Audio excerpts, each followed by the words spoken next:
আপনারা অনেকে হয়তো শুনেছেন ক্রিপ্টোকারেন্সির ব্যাপারে, তবে এর আইনি ও বিধি বিষয়ক তথ্য জানাটা কতটা গুরুত্বপূর্ণ তা অনেক সময় আমরা বুঝে উঠতে পারি না। সো আজ আমরা আলোচনা করব ক্রিপ্টোকারেন্সির রেগুলেশন অ্যান্ড লিগ্যাল এসপেক্ট সম্পর্কে, বিশেষ করে ভারত ও বাংলাদেশের প্রেক্ষাপটে।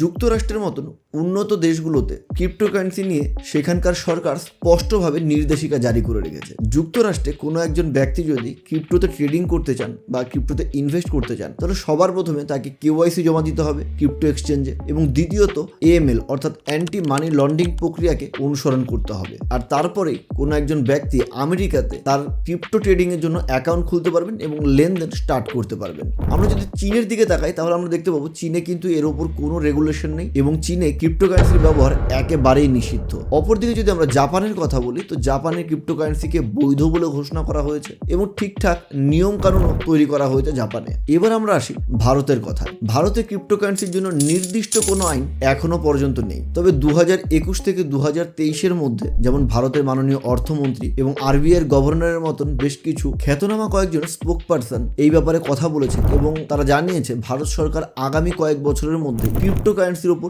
আইন পাশ করতে চলেছে। সেই সাথে ক্রিপ্টোকারেন্সির ব্যবহারের সম্পর্কে সতর্কতা অবলম্বনের জন্য দেশের জনগণকে জানিয়েছে, কারণ ক্রিপ্টোকারেন্সির দুনিয়া অত্যন্ত অস্থির এবং সরকারের নিয়ন্ত্রণহীন।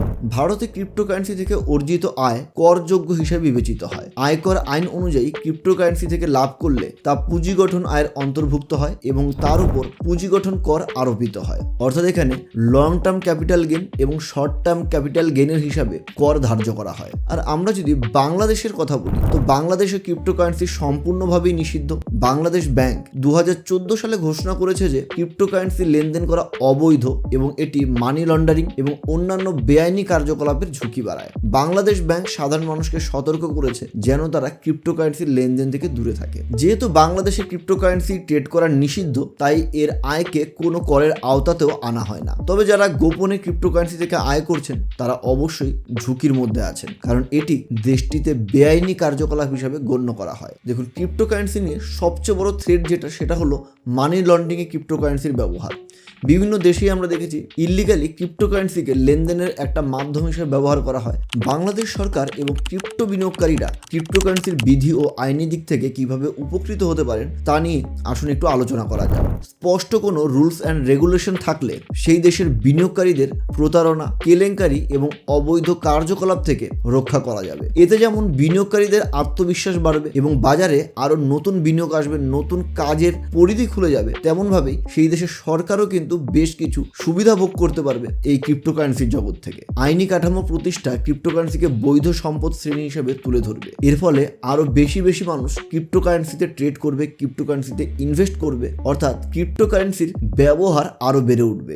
যেমন সরকার ক্রিপ্টোকারেন্সি নিয়ন্ত্রণ করে ক্রিপ্টো লেনদেন, মূলধনী লাভ এবং লাভের উপর কর আরোপ করতে পারবে। এতে সরকারের জন্য অতিরিক্ত কর রাজস্ব আসবে। আবার যে সমস্ত ইনভেস্টররা ইনভেস্ট করছেন তাদেরও এই মার্কেটের প্রতি আস্থা বেড়ে যাবে। সামগ্রিকভাবে আমরা বলতে পারি ক্রিপ্টোকারেন্সি নিয়ন্ত্রণের জন্য একটি ভারসাম্যপূর্ণ পদ্ধতি নিয়ে বাংলাদেশ এবং ভারতের সরকারকে ভাবনা চিন্তা করতে হবে, যার দ্বারা ক্রিপ্টো বিনিয়োগকারীদের স্বার্থ সুরক্ষিত থাকবে এবং সরকারেরও বেশ কিছু আয় বৃদ্ধি পাবে, যার ফলে উভয় পক্ষেরই একটি উইন উইন সিচুয়েশন তৈরি হবে। সেই সাথে একটি স্বাস্থ্যকর ও টেকসই ক্রিপ্টো ইকোসিস্টেম এই দেশগুলোতে গড়ে উঠবে। কারণ আমরা দেখেছি যখনই কোনো নতুন প্রযুক্তি এসছে তখনই বাংলাদেশ অথবা ভারতের মতন দেশগুলো সেই প্রযুক্তি থেকে নিজেকে পেছনে লুকিয়ে নিয়েছে, যার ফলে এই দেশগুলো সেই নতুন প্রযুক্তির তেমন কিছু লাভ উঠাতে পারেনি। ইতিপূর্বে আমরা বেশ কয়েকটা ঘটনাতে দেখেছি ভারত বা বাংলাদেশের সরকার যখন এই ধরনের নতুন সিস্টেমকে গ্রহণ করছে, সেটা এতটা লেটে করছে তার সম্পূর্ণ বেনিফিট এই দেশগুলো জনগণ উঠাতে পারছে না, তার বেনিফিট অন্যান্য দেশগুলো উঠিয়ে নিচ্ছে।